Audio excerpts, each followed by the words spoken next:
Қамшы, малшы, аңшы, жауынгер құралы. Сақ дәуірінде 3 затты емденген адам патша болады. Олар қылыш, тостаған, қамшы. Қылыш мықты жауынгер болу керек. Тостаған дінді жақсы меңгеру керек.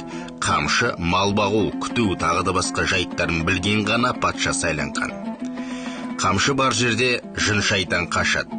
Қазақта сөз орнына көбіне қамшы сөйлейді. Мысалы, шаңырақтағы ілінген қамшыға қарап, неше ұлы, неше қызы бар екенін білген. Қамшы салбыра білінсе, ол үйдің ері жоқ екенін білдіреді. Қамшы ірінгенде қайырлы білінеді. Ер бала бесігіне қамшы ілінеді. Кейін өскен соң жатын орнына не төсегінің басына ілінеді. Оның себебі қамшы ер баланы рухтандырады. Қыз баланың қамшысы әдемі тастармен көмкеріледі. Қамшыны сыйға тартса, бұл үлкен құрмет болып есептеледі. Қамшы ол жауынгерлік қару болып есептеледі. Құда түскенде атасы қамшысын үйдің төріне іліп кетеді. Болашақ келін атасының қамшысын көріп, өзін дайындайды. Үйге кірген адам қамшысыз кіреді, ал қамшымен кірсе, ол дауға айналады. Ер адам қамшысын салбыратып келсе, ол дау-жанжалдың болатыны. Ертеде жазасыз опық жегендер, қамшысымен ренжіткен адамның киіз үйін сабаған, ол үйден береке ырыс кетеді деп болжаған. Қамшы ұстаған адам қайысымен сабын бірге қысып ұстаған, немесе етіктің қонышына салған. Қамшыдан таяқ жеген тәубеге келеді, жыны басылады, қамшы дәмін ешқашан ұмытпайды.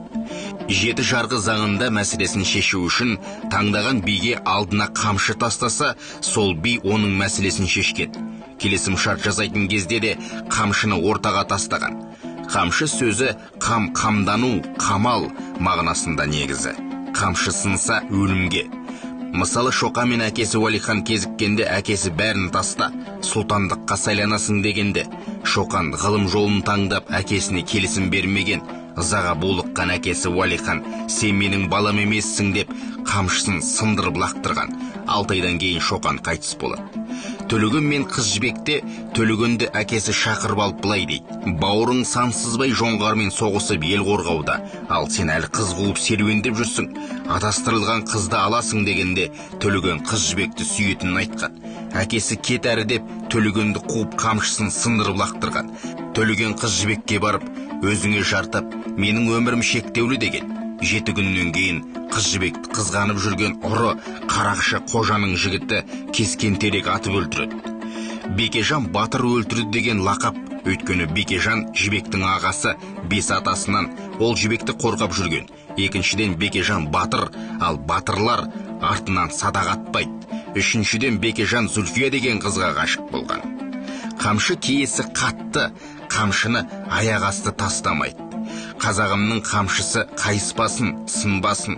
Үйде қамшының ілінуі азаттықтың, ерліктің, биліктің символы.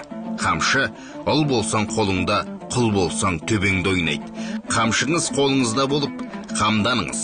Бауыржан Сатыбалдыұлы Ешмағамбетов. Қазақ білуі тиіс кітабынан үзінді.